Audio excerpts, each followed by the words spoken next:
হযরত আলী রাদিয়াল্লাহু তাআলা কি বলেছে? আমার আল্লাহ বলে, হযরত মুহাম্মদ সাল্লাল্লাহু আলাইহি সাল্লাম, রাসূল সাল্লাল্লাহু আলাইহি সাল্লাম বলেছে, আল্লাহুম্মা মাগফিরলি। আসলে এইটা ছিল পরিবর্তন হওয়ার আগের ভিডিও। বলেন কি? আর পরিবর্তন হওয়ার পর বর্তমানে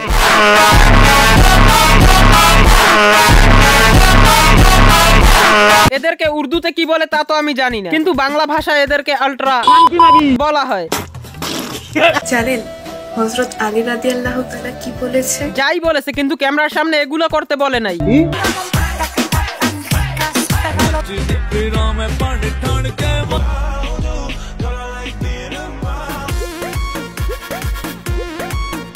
মানে ভাই আবারও প্রমাণিত, ইঞ্জিনিয়ার এবং সায়েন্টিস্ট দ্বারা সমুদ্রের গভীরতা মাপা গেলেও এই যুগের কিছু মেয়েদের সাউয়ের গভীরতা মাপা যায় না।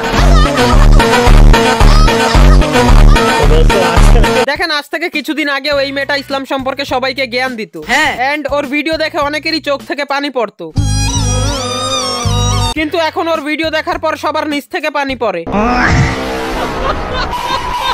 বান্দা যতবার বলে আল্লাহুম্মা মাগফিরলি, আল্লাহ ততবার বলে যাও মাফ করে দিলাম। মানে এই কথা বলে ও ফিউচারে মাফি পেয়ে যাবে, ওইটা জানে। এর জন্য এখন কম রেমে চলো করতে আছে। ওয়েট এখন দেখেন। দাঁড়ান 1 মিনিট। মানে মানুষকে খারাপ থেকে ভালো হতে দেখেছি, কিন্তু ও তো দিনের পর থেকে এসে এখন দুধু রিভিল করতে আছে। আচ্ছা, চারিদিকে সবাই যদি লয়াল মেই খোঁজে, তাহলে আমাদের মতো বেঈমান গুলো কোথায় যাবে? কোথায় যাবে মানে কি? সোজা আবাসিক হোটেল। কারণ তোর আছে চুলকানি যুক্ত, তাই তুই চৌরাস্তার মোড়ে গিয়ে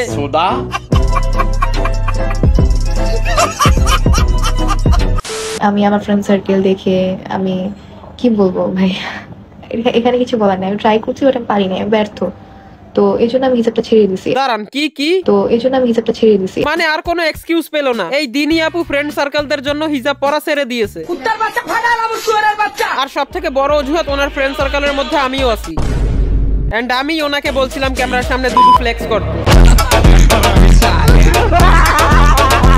আমরা সবাই জানি ভিডিওতে ইসলামের নাম নিয়ে ব্যবসা করা কিন্তু অনেক সহজ, স্পেশালি মেয়েদের জন্য। কারণ গ্রামগঞ্জের কিছু ইনোসেন্ট খালাতো মামাতো ভাইরা যারা কোনো মেয়েকে হিজাব বোরকা পরে টিকটক ভিডিও বানাতে দেখলেই ইমোশনাল হয়ে যায়, এন্ড ওইসব মামাতো খালাতো ভাইদের সাপোর্টের এইসব টোকাই মেয়েরা ফেমাস হয়, এন্ড এদের গেঞ্জি পরে বুবস দেখানোর কিরমি উঠে।